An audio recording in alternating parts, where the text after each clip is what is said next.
الحمدللہ وحدہ لا شریک لہ والصلاۃ والسلام علی من لا نبی بعد۔ تراویح 20 رکعت با جماعت یہ سنت ہے۔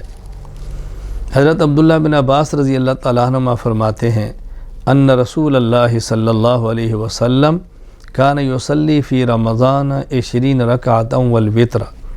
یہ حدیث مصنف ابن ابی شیبہ میں ہے، المعجم الکبیر للطبرانی میں ہے، مسند عبد بن حمید کے اندر ہے کہ رسول اکرم صلی اللہ علیہ وسلم رمضان مبارک میں 20 رکعت تراویح اور وتر پڑھتے۔ حضرت جابر رضی اللہ تعالیٰ عنہ فرماتے ہیں خرج النبی صلی اللہ علیہ وسلم ذات لیلۃ، رسول اکرم صلی اللہ علیہ وسلم ایک رات کو باہر تشریف لائے فی رمضان، رمضان مبارک کے مہینے میں، فصلی الناس 24 رکعہ واوتر بثلاثۃ۔ رسول اکرم صلی اللہ علیہ وسلم نے 24 رکعت پڑھائیں اور 3 رکعت وتر۔ 24 رکعت کا معنی 4 رکعت فرض، 20 رکعت تراویح، 24 اور 3 رکعت وتر۔ یہ حدیث تاریخ جرجان لسہمی کے اندر موجود ہے۔ حضرت ابی بن کعب فرماتے ہیں ان عمر بن الخطاب امر ابی بن کعب ان یصلی باللیل فی رمضان، کہ حضرت عمر بن خطاب رضی اللہ تعالیٰ عنہ ابی بن کعب کو یعنی خود مجھے حکم دیا کہ رات کو تراویح پڑھاؤ۔ فصلی بہم 20 رکعہ، تو حضرت ابی بن کعب نے 20 رکعت تراویح پڑھائی۔ یہ روایت مسند احمد بن منیع اور اس میں موجود ہے۔ حضرت محمد بن کعب القرظی فرماتے ہیں کان الناس یصلون فی زمان عمر بن الخطاب فی رمضان 20 رکعہ، کہ حضرت عمر رضی اللہ تعالیٰ کے زمانے میں صحابہ کرام تابعین یہ 20 رکعت تراویح پڑھا کرتے تھے۔ یہ حدیث قیام اللیل للمروزی کے اندر موجود ہے۔ حضرت عبدالعزیز بن رفیع رحمہ اللہ فرماتے ہیں کان ابی بن کعب رضی اللہ عنہ یصلی بالناس فی رمضان بالمدینہ 20 رکعہ ویوتر بثلاث۔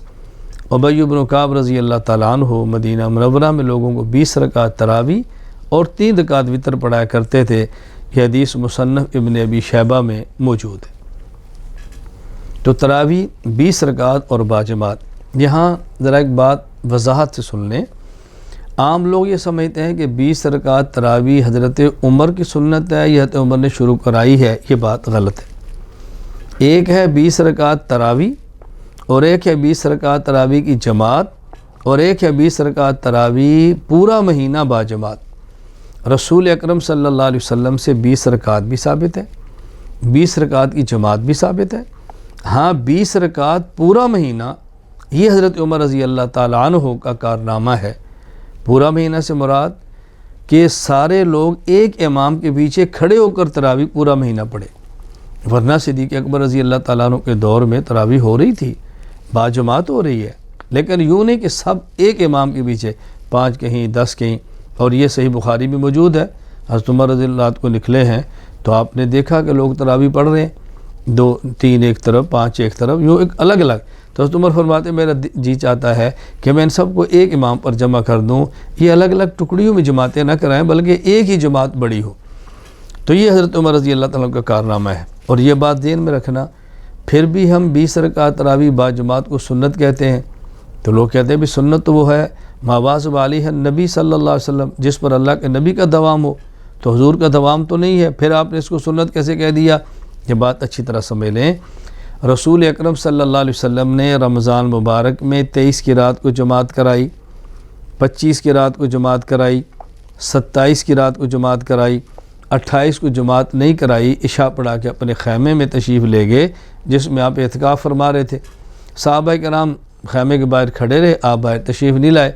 صبح فجر کی نماز پڑھی، مختصر سے خطبہ دیا اور آپ نے فرمایا کہ میرے علم میں ہے کہ تم میرے خیمے کے باہر کھڑے تھے، میرے علم میں ہے، میں باہر کیوں نہیں آیا؟ انی خشیت ان یفترض علیکم، اگر میں تراویح پورا مہینہ جماعت سے کرا دیتا تو مجھے خدشہ تھا کہ تمہارے اوپر تراویح فرض ہو جاتی۔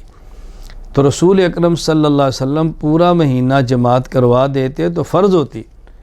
حضرت عمر رضی اللہ تعالیٰ نے پورا مہینہ جماعت کروائی، حکم دیا، اہتمام کروایا، تو اس سے فرض نہیں ہوئی۔ تو رسول اللہ صلی اللہ علیہ وسلم کی جو خواہش ہے پورا مہینہ تراویح با جماعت کی، وہ عمر رضی اللہ تعالیٰ عنہ نے پوری فرما دی ہے۔ تو یہ پیغمبر کی خواہش ہے، لہٰذا اس کو سنت ہی کہا جائے گا، کوئی اور نام نہیں دیا جا سکتا۔ لہٰذا تراویح 20 رکعت ہے، باجماعت ہے اور پورا مہینہ ہے۔ اللہ تعالیٰ ہمیں اس کا اہتمام کرنے کی توفیق عطا فرمائے۔ وآخر دعوانا ان الحمد للہ رب العالمین۔